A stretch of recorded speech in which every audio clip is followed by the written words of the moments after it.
갈리오가 아가야 총독되었을 때에 유대인이 일제히 일어나 바울을 대적하여 법정으로 데리고 가서 말하되 이 사람이 율법을 어기면서 하나님을 경외하라고 사람들을 권한다 하거늘 바울이 입을 열고자 할 때에 갈리오가 유대인들에게 이르되 너희 유대인들아 만일 이것이 무슨 부정한 일이나 불량한 행동이었으면 내가 너희 말을 들어주는 것이 옳거니와 만일 문제가 언어와 명칭과 너희 법에 관한 것이면 너희가 스스로 처리하라. 나는 이러한 일에 재판장이 되기를 원하지 아니하노라 하고 그들을 법정에서 쫓아내니 모든 사람이 회당장 소스데네를 잡아 법정 앞에서 때리되 갈리오가 이 일을 상관하지 아니하니라. 바울은 더 여러 날 머물다가 형제들과 작별하고 배 타고 수리아로 떠나갈새 브리스길라와 아굴라도 함께하더라. 바울이 일찍이 서원이 있었으므로 갱그레아에서 머리를 깎았더라.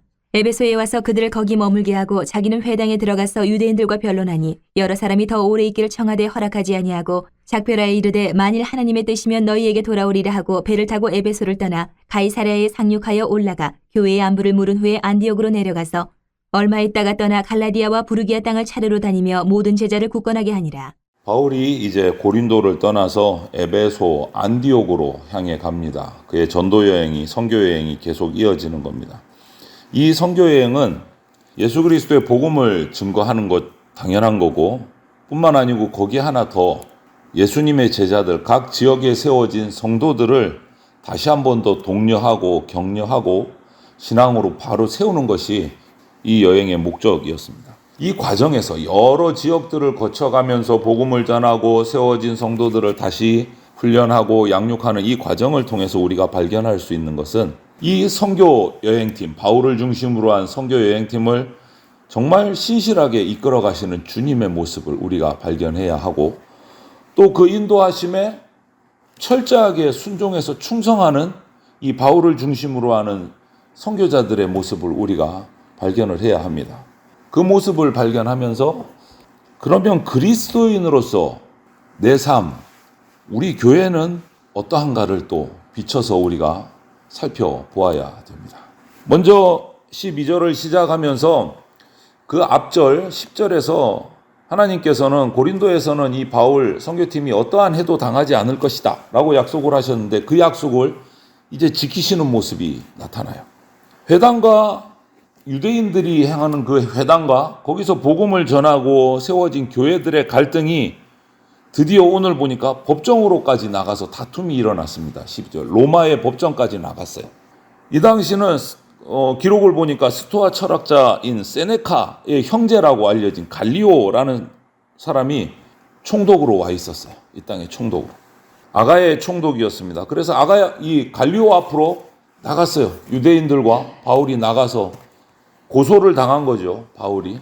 그들이 고소한 내용은 오늘 보니까 이렇게 돼 있어요. 13절에. 바울이 유대의 율법을 어겨서 하나님을 경외하라고 한다. 이게 고소 내용이에요. 고발 내용이에요.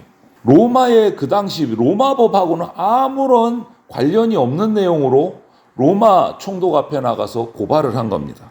그러니까 이 총독 갈리오가 이 고발 내용에 대해서 그러면 고발을 당한 사람들을 바울에게 왜 고발을 당했는지 무슨 일인지 이렇게 변론을 들어야 되는데 그 변론을 들을 생각도 하지 않고 오늘 결론을 14, 15절을 보니까 유대인들이 한 그 고발을 기각을 해버려요. 그냥 이거 의미 없다 하고 그냥 안 받아준 거예요. 안 받아준 거예요. 그 이유는 유대인의 어떤 종교적인 갈등을 로마가 개입할 필요가 없다. 이거는 고발건이 안 된다 하고 그냥 고소를 안 받아준 거예요.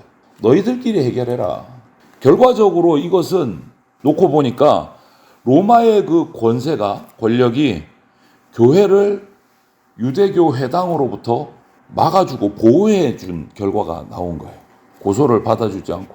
사실 갈리오는 로마 총독으로 당연한 판결을 한 거예요. 로마법하고는 아무 상관없으니까 이거는 고소권이 못 된다. 받아주지를 않았어요.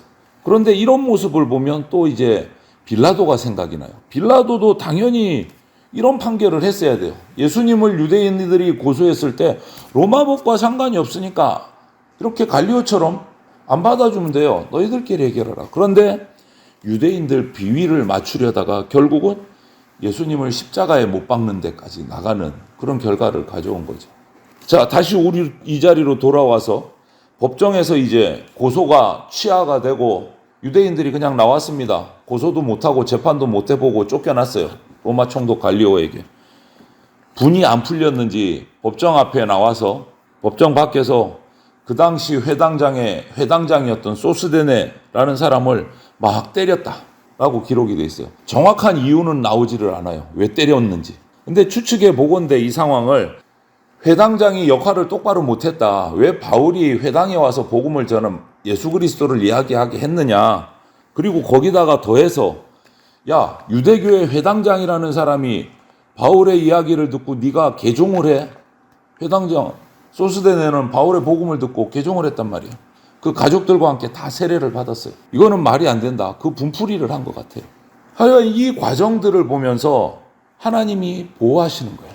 복음이 전파되고 복음을 전하는 자들을 이 로마 제국의 그 권력을 오히려 이용해서 역이용해서 유대인들로부터 보호를 해준 거예요. 그렇다 보니까 유대인들은 이제 공식적으로 교회를 박해할 수가 없는 거예요. 하나님은 이렇게 이방의 권세까지도 사용하셔서 교회를 보호하시고 바울을 보호하시고 사역자들을 보호하셨어요.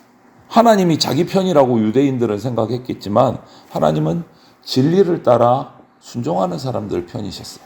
이렇게 보호를 받으면서 바울은 2차 전도여행을 마치고 또 이제 곧 3차 전도여행을 나서는 이야기가 오늘 이 본문인데 이 3차 전도여행 가운데서 우리가 중심으로 봐야 될 것은 하나님의 그 보호하심 아래서 전도여행을 하면서 이제 동역자들을 세우기 시작하는 모습을 봅니다. 갈리오 앞에서 재판을 이긴 다음에 고린도에서 더 여러 날 머물다가 이제 수리아 안디옥 교회로 출발을 돌아갑니다. 가는 길에 에베소에 들러요. 이 가는 길에 보니까 새로 만나서 복음을 전하고 함께 동역을 시작한 브리스길라와 아굴라 부부하고 함께 갑니다. 그런데 에베소에 도착해서 18절 19절을 보니까 더 이상 함께 가지 않고 이 부부를 에베소 교회의 사역자로 세워서 그 에베소 교회를 섬기게 해요. 에베소에 머물게 합니다. 동역자를 세운 거예요. 그리고 자기가 모든 것을 다 하는 것이 아니고 동역자를 세워서 그 교회를 맡기고 사역을 위임을 시켜줘요. 그리고 바울은 떠나서 갱그레아에서 머리를 깎아요. 이것은 뭐냐? 하나님 앞에서 했던 서원에 대한 의식을 행하고 지금까지 지켜주신 하나님께 감사하는 모습을 보인 거죠.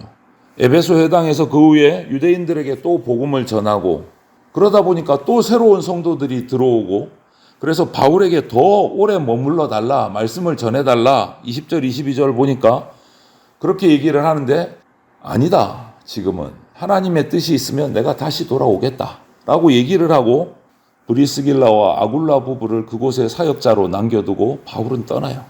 이 모습을 보면서 바울은 복음 전하는 일을 정말 세심하게 계획하고 준비하고 실행합니다. 그런데 최종 결정은 자기가 하지 않아요. 하나님께 맡깁니다. 잠언에 이런 말씀이 있습니다.